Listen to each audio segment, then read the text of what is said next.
ကျွန်တော်ရဲ့နှာခေါင်းသွေးတွေကစာအုပ်ပေါ်ကိုအဆက်ချသွားတာကြောင့်ဆေးကြောဖို့အတွက်အိမ်သားကိုအပြေးလွှားသွားခဲ့ရတယ်။အဲ့ဒီအချိန်မှာပဲတကားကိုအတင်းလာထုတဲ့အတန်ကြောင့်ကျွန်တော်လန့်သွားခဲ့ရတယ်။ကျောင်းကလူမိုက်2ယောက်အိမ်သားတွေကိုအတင်းဝင်လာပြီးကျွန်တော်ကိုအပြင်ဆွဲထုတ်ကဖက်နှက်ထဲမှာဝတ်ထားတဲ့ပတ်စံအကျွေတွေကိုလူယူသွားကြတယ်။ကျွန်တော်ပြန်ခုခံဖို့စူးစမ်းခဲ့ပေမဲ့မနိုင်ခဲ့ပါဘူး။လွတ်အောင်ထွက်ပြေးဖို့စူးစမ်းခဲ့ပေမဲ့အဲ့ဒီလူမိုက်ကကျွန်တော်ကိုအလွတ်မပေးဘဲနာကျင်အောင်ဆက်ပြီးလုပ်နေခဲ့တယ်။နောက်ဆုံးမှာတော့ကျွန်တော်မြေပြင်ပေါ်ကိုလဲကျသွားခဲ့ပြီးအတန်းဖော်တွေရဲ့ဝိုင်းရည်တန်တွေကကျွန်တော်ကိုထိုးနှက်နေတယ်လို့ခံစားလိုက်ရတယ်။အဲ့ဒီလူမိုက်ကကျွန်တော်ပေါ်ခြေထောက်နဲ့တောင်တက်နှင်းခဲ့သေးတာဒီလိုကြောင်းဘဝကြီးကနေလွတ်မြောက်ချင်တာကြောင့်ကျွန်တော်ဟာမှန်ရှိမှရက်ပြီးကိုပြောက်သွားပါစေလို့ဆုတောင်းခဲ့မိတယ်။နောက်နေ့မှာပဲဒီလိုအံ့ဖွယ်ကိစ္စကြီးတကယ်ဖြစ်လာလိမ့်မယ်လို့ကျွန်တော်လုံးဝမထင်ထားခဲ့ဘူး။သွားတိုက်နေရင်းနဲ့ကျွန်တော်တကယ်ကြီးကိုပြောက်နေမှန်းသိလိုက်ရတဲ့အချိန်မှာတော်တော်လေးထိတ်လန့်သွားခဲ့တယ်။အပေါ်ဝိယုံကိုချွတ်လိုက်ပေမဲ့မှန်ထဲမှာဘာမှပေါ်မလာတော့ဘူး။အမေခန်းထဲဝင်လာတာတောင်ကျွန်တော်ကိုမမြင်ခဲ့ပါဘူး။ကျွန်တော်လည်းစကားပြောဖို့ကြောက်နေတာကြောင့်ကြောင်းသွားပြီဆိုတဲ့စာတိုလေးပဲထားခဲ့လိုက်တယ်။ကိုလုံအောင်ပတ်ပြီးကြောင်းကိုသွားခဲ့ပေမဲ့အထဲဝင်ဖို့ကိုတော့တတိမရှိသေးဘူး။အဲ့ဒီအချိန်မှာကျွန်တော်ကိုအမြဲနှိမ့်ဆက်နေတဲ့လူမိုက်ကိုတွေ့လိုက်ရတယ်။ကျွန်တော်ရဲ့ဖောက်ထွင်းမြင်နေရတဲ့လက်တွေကိုကြည့်ပြီးစိတ်ကူးတစ်ခုရသွားခဲ့တာပေါ့ကျွန်တော်အဝတ်စားတွေကိုချွတ်ပြီးအတန်းထဲကိုဝင်သွားခဲ့တယ်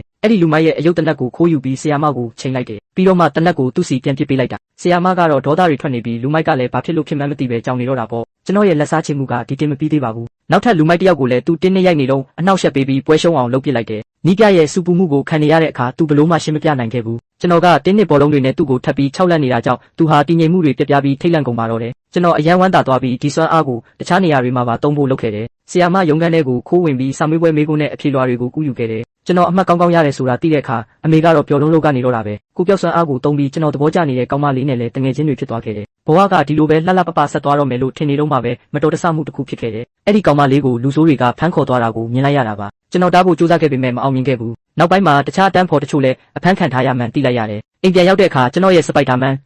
ဝတ်စုံကိုထုတ်ဝတ်လိုက်တယ်ဒီတစ်ခါမှာတော့ကျွန်တော်ဟာလူဖြင်းတစ်ယောက်အဖြစ်မခံတော့ဘူးအားလုံးကိုကယ်တင်မဲ့စူပါဟီးရိုးတစ်ယောက်ဖြစ်အောင်လုပ်မယ်လို့ဆုံးဖြတ်လိုက်တယ်လူဆိုးတွေရဲ့စခန်းထဲကိုတစ်ယောက်တည်းခိုးဝင်ပြီးကိုပြောက်စွမ်းအားနဲ့ကင်းသမားတွေကိုနှိမ်နှင်းကအဖမ်းခံထားရတဲ့အတန်းဖော်တွေကိုလိုက်ရှာခဲ့တယ်ပြင်းထန်တဲ့တိုက်ပွဲအပြီးမှာတော့ကျွန်တော်သဘောကျတဲ့ကောင်မလေးကိုအောင်မြင်မြင်ကယ်တင်နိုင်ခဲ့ပါတယ်